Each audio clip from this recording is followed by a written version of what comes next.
Hello one all, it's me, My Hero Academia, Chapter 278, Disaster Walker. And we open up with Mount Lady doing her absolute darndest to try to keep Giganto from getting to Shigaraki. And I got hands to her, she's holding up pretty well, considering Giganto is 5 meters taller than her, and probably weighs 5 times what she does. We also have all the League of Villain members on his back, and for some reason, Skeptic? I don't know why Dabi went out of his way to save him. Even asks Dabi, why'd you protect me, not the others? I mean, Skeptic's quirk isn't all that useful. It makes copies of people. Kind of like what Twice's quirk did, but with less free will, less power, so he's a weird choice to take. I mean, I get it, they have Dabi, they have Giganto, they're gonna have Shigaraki when you get there. It's not like they really need another powerhouse, so, Getten or Redestro wouldn't really be all that useful here, but why Skeptic? I mean, could it be it's more about they need him for his skills on a computer, like being able to hack into things? Like, maybe they're gonna need that moving forward, or maybe they're just gonna try and use him to create, like, a fake hostage? I'm not sure. It's a very, very weird choice. We also get another shot at Toga, who thankfully is fully dressed again, though she looks very, very annoyed. Not really angry, not really grieving, but more just annoyed. Maybe irked that her whole murder spree was interrupted. I could certainly see her feeling that right now. And you just gotta give it up to all the other heroes who see this walking mountain, this person who's pushing back Mount Lady, and think, well, we have to stop this guy, we have to fight him, come on everyone, launch all your quirks at him at once. I mean, it does absolutely nothing, but you still gotta appreciate the resolve there. Until Getten comes in and freezes them all to death. And then Cementos, wow, he really has his own plus ultra moment right here. Screaming out in rage, whatever happens, we must stake our lives on the job!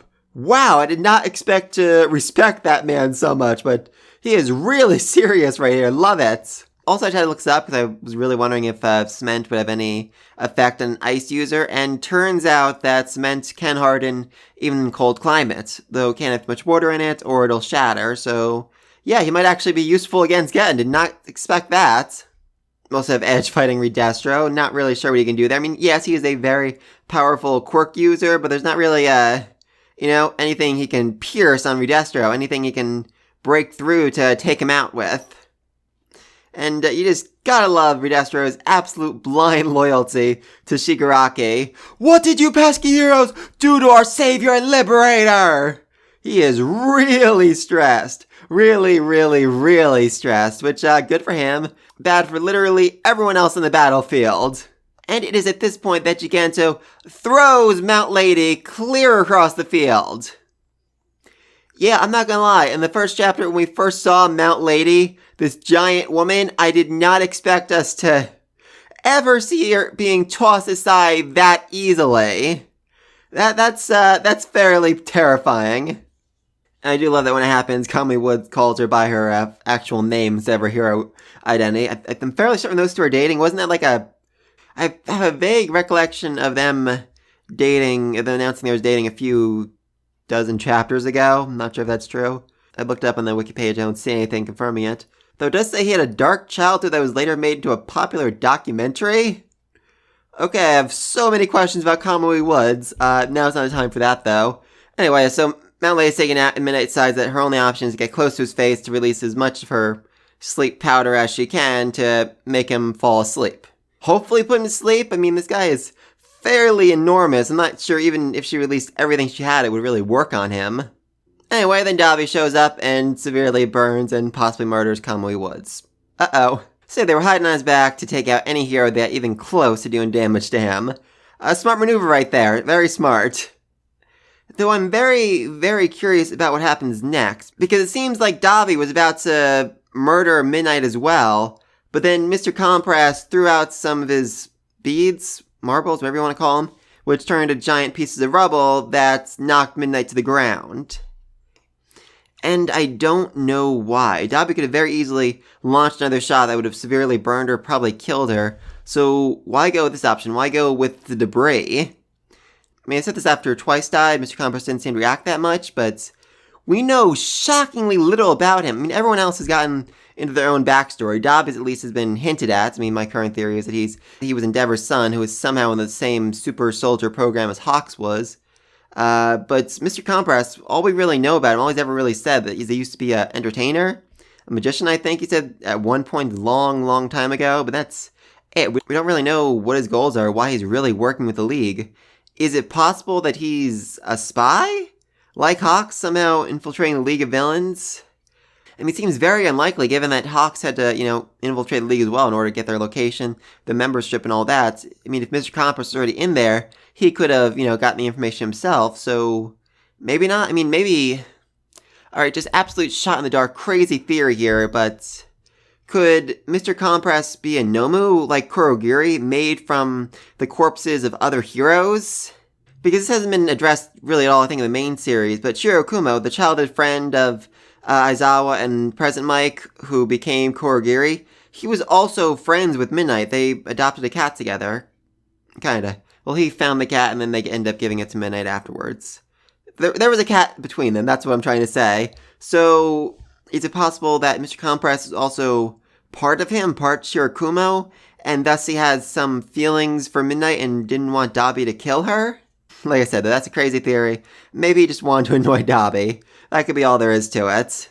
Anyway, Midnight's down for the count, and she's about to be attacked by a whole bunch of villains who... yeah, not really sure if she can take them out or not. That'll be an interesting battle right there. So she has to call up the one person she knows can stop him. The one person she knows is capable of stopping him. Good old Momo. Which I just absolutely love. I mean, Momo has definitely been one of the more interesting side characters throughout the series. She can literally create anything, but she has, zero confidence. So she hasn't really been able to do anything. She hasn't been able to stand up as much as she wants to. And in the sports festival, she lost against Tokoyami because she was so focused on her plan, so rigid in trying to do things the way that she had set up in her mind that she didn't realize that she had been knocked out of the ring until it was pointed out to her. Oh, that was funny.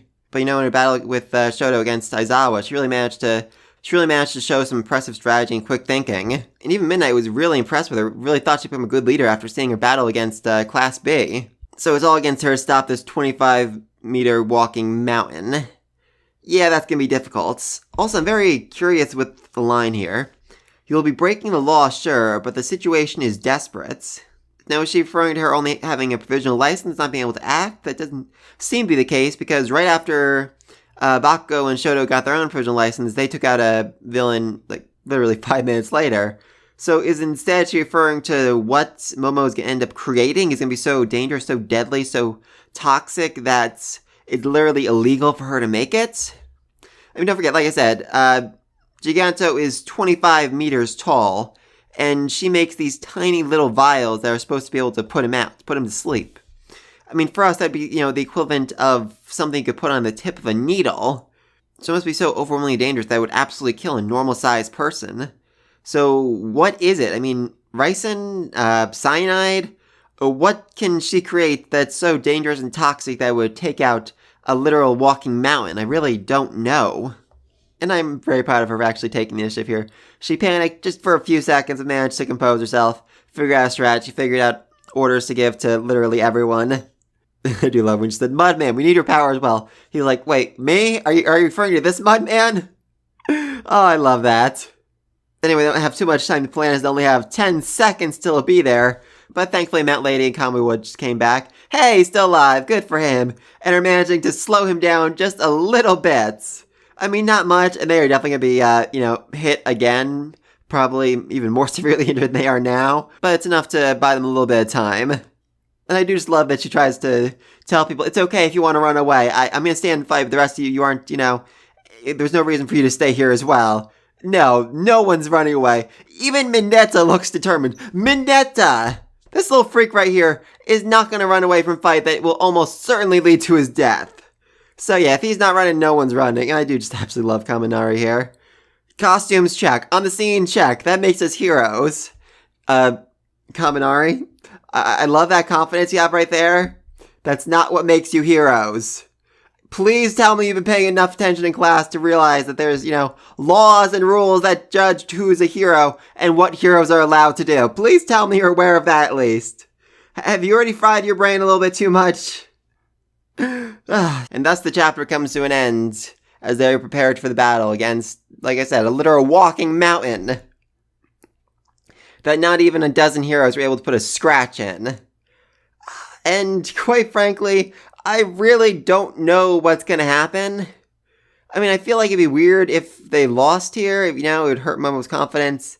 It would probably end up with a lot of students getting severely injured. I mean, what's really the plan after that? But if they do manage to stop him, I just don't know, because I feel like he needs to get to Shigaraki. I mean, I feel like this war can't be over already. I mean, if they stop him and the heroes over in Jakku City are handling Shigaraki fairly well, I mean, what's next? What's the next stage of this fight?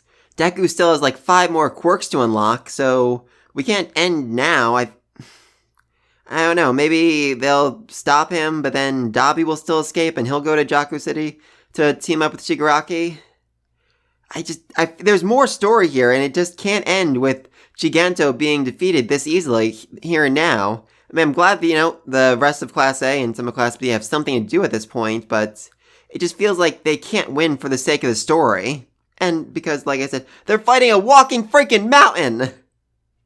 So I just really don't know what to expect. I'm really not sure. And unfortunately, we're gonna have to wait a bit longer because the series is off next week. All of Shonen Jump appears to be. Though a new chapter of Vigilantes is coming out next week, so I can do a video on that at least. Yeah, so Momo's plan. I mean, she required Mudman's help, so maybe she's gonna make a pit for him to fall into so they can throw the sleep powder, deadly nerve gas into his mouth or something. I mean, again, like I said, this stuff is so deadly, it would probably kill any normal-sized person. They need to find a way to get it to him without, them breathing in any of it, or they'll probably die, or at least fall into a coma or something. Oh, we also have Tokuyami off somewhere. I mean, he, was bringing Hawks to the back line where they probably had some healers, that at least recover a girl there to, make sure no one gets injured and make sure no one dies from this fight. I mean, it is daytime, so he can't unleash, like, the full force of Dark Shadow against Gigento. And even if he could, Dark Shadow already said that Gigento is such a monster that even he wouldn't be able to stand up to him. So, I'm not sure if he'd end up coming back in, how useful he'd be in this fight. So many questions. I think it's the issue. I mean, the issue is there was just too many people at play right here. And despite all this going on with Class A and Class B, we still have Edge versus Redestro, Midnight versus those 5 or 6 villains that came after her, Cementos versus Geddon. There's just too much going on, too many actors playing their role. I'm really just not sure what's going to happen next. Please, let me think about all this down below. What's Momo's plan? How is she going to stop this giant monster? What role is everyone going to have to play? How are the rest of the heroes going to handle their own fights? Is Midnight going to be killed by these villains? I mean, she can put people to sleep, so at the very least, she has a strategy for stopping them. A strategy not for dying, but if they attack from a distance, she's basically screwed. But please link all this down below. Be sure to like and subscribe to the next video. Until then, peace.